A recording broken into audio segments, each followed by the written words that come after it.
Ganito nga pala ang senaryo namin kapag magbabiyahe kami papuntang Riyadh to Jeddah. Ayan yung mga kasama ko, iba't ibang reaksyon kasi yung iba excited, yung iba naman hindi. At syempre, mamang guard nyo, excited kasi marami na naman akong mabibigyan ng free food sa Jeddah. At syempre, malungkot din kasi marami pa akong hindi nabibigyan ng free food sa Riyadh. At pagkatapos nga namin mag-check-in luggage, kinuha na namin ang boarding pass at diretso na kami sa immigration para makapag-relax na sa waiting area.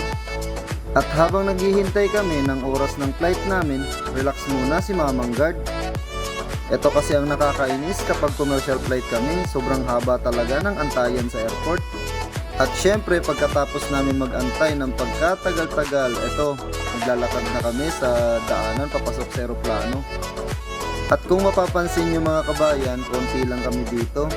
Kasi yung iba nauna na, yung iba naman susunod na sila, ibang flight naman sila. At dahil kinurakot na naman yung budget para sa ticket sa Saudi Airlines sana, eto bagsak namin Flynas. Etong Flynas kasi wala silang libreng kain, kahit tubig wala silang libre. Hindi katulad sa Saudi Airlines, talagang solid doon, may pagkain at talagang komportable ka. Dito sa Flynas, kita nyo naman sa sobrang liit ng eroplano, ayan o, siksikan kami. Ultimo sa pagpasok, talagang bumper to bumper ang labanan o. Pero kahit ganito mga kabayan, enjoy pa rin kami. Sabi nga ni Chef Bruce Lee, wala ka namang no choice. At syempre, pagkapasok namin sa plane, hindi talaga maiwasan yung traffic. Kahit sa EDSA may traffic, kaya tawa ng tawa si Bruce Lee. At dahil wala ngang free food dito sa Flynas, sobrang gutom na talaga si Mamang Guard. Buti na lang may baon tayo. Secure the perimeter talaga lagi si Mamang Guard. Ayan o, may baon tayong pagkain. At syempre, isi-share natin yan sa mga kasama natin. Ayan, kuha kayo. Ultimo nga pala tubig dito kabayan, hindi libre. Kaya pag ang ticket nyo ay fly deal o kaya Flynas, asahan nyo hindi free food yan at saka hindi libre yung tubig. Parang sa atin sa Pinas, Cebu Pacific ata yung katumbas nito. Katunayan, nagtitinda sila ng tubig at saka mga kape, syay at kung ano-ano pa para may pagkain. At kung makikita nyo, itong naglalakad na dambuhala na to, ito yung head chef namin, ito yung leader ng Team Jeddah. Pero solid sa bait yan mga kabayan. At syempre, before take off, kailangan magdasal tayo para ligtas tayong makakarating sa paroroonan. At syempre, kapag maliit ang eroplano, ramdam na ramdam mo yung tagtag mga kabayan at saka yung turbulence ng plane. Sobrang sakit niya sa tenga. At kung mamalas-malasin ka pa, hindi magaling yung piloto, medyo talaga nakakahilo at masakit sa tenga. Pero katulad nga ng laging sinasabi ni Chef Bruce Lee, wala ka namang no choice, kaya magtiis ka na lang at magdasal. Takpan mo yung dalawang tenga mo para makaraos sa lipad na to.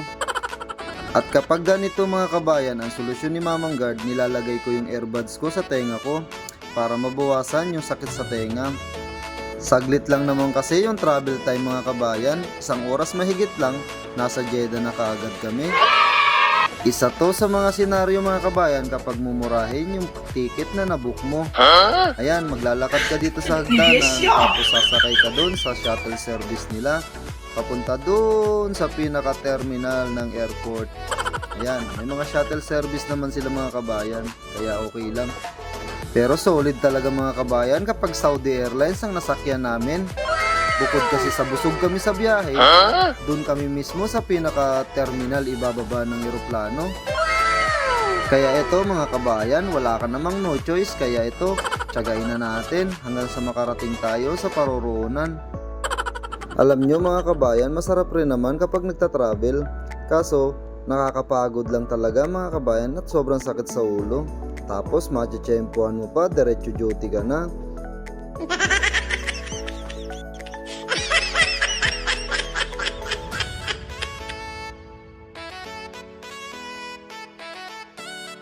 Malayo-layo rin nga yung binahe namin, galing dun sa parking ng eroplano hanggang dito sa pinaka-terminal.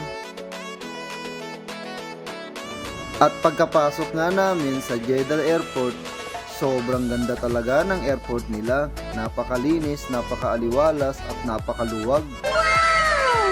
Dito pa lang makikita mo na kung gaano kaluwag yung airport nila. Magmula sa conveyor ng mga luggage hanggang sa makarating ka dun sa pinaka-exit.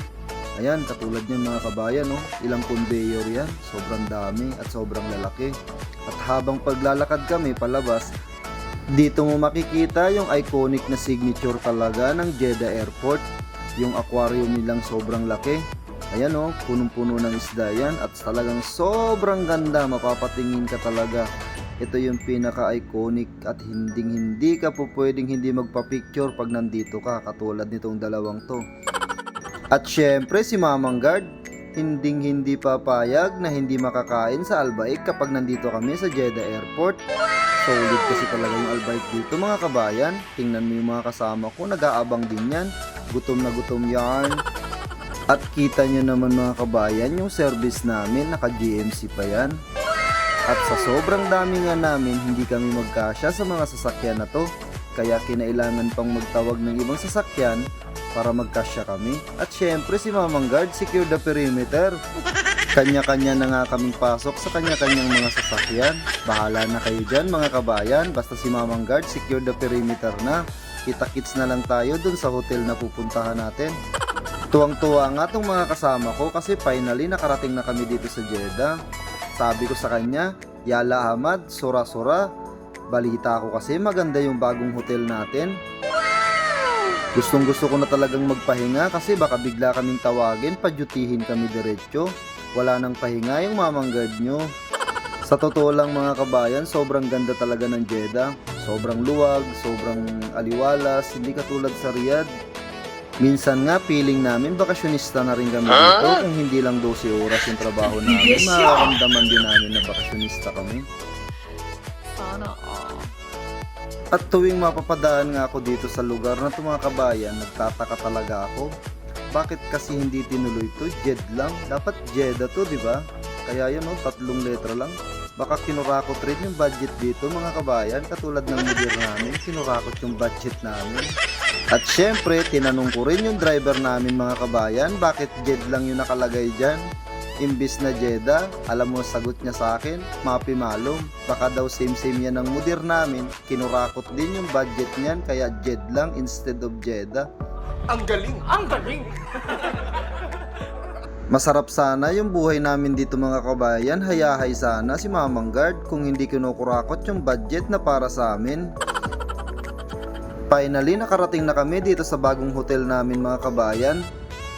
Ito yung magiging accommodation namin habang nandito kami sa Jeddah. Sa isang banda mga kabayan, nagpapasalamat na din ako kasi dito kami napunta. Kasi mas maluwag dito kumpara doon sa Radisson, Intercontinental, Sheraton, mga mamahaling hotel yun mga kabayan.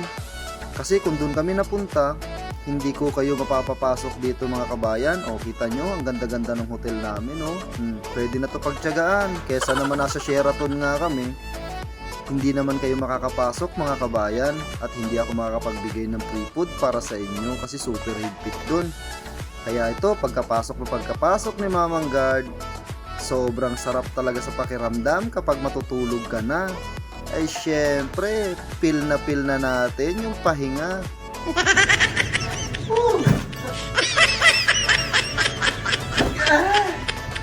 Sarap!